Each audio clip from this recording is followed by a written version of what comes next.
একদিকে যাদবপুর নিয়ে যখন গোটা রাজ্য তোলপাড়, ঠিক জায়গায় জায়গায় আমরা দেখেছি টিএমসিপি এবং বাম ছাত্র সংগঠনের সংঘর্ষ। ঠিক একই ছবি বাঘাযতীনের 99 ওয়ার্ডে সিপিএম এর পার্টি অফিসে হামলার অভিযোগ, তৃণমূল কর্মীদের বিরুদ্ধে মারধরের অভিযোগ, ঘটনায় জখম হয়েছেন 3 বাম ছাত্র যুব নেতানেত্রী। নেতাজিনগর থানায় অভিযোগ দায়ের হয়েছে। আমরা জানবো বিস্তারিত। আমাদের সঙ্গে রয়েছেন টেলিফোন লাইনে ইন্দ্রনীল ঘোষ। ইন্দ্রনীল, ঠিক কি জানা যাচ্ছে?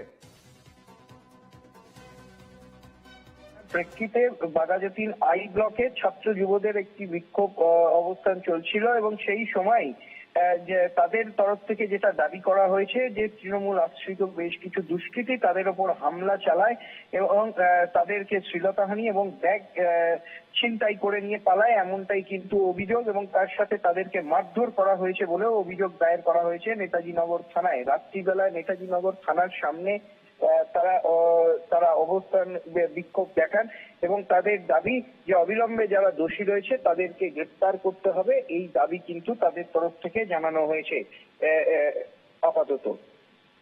একেবারে ধন্যবাদ ইন্দ্রনীল।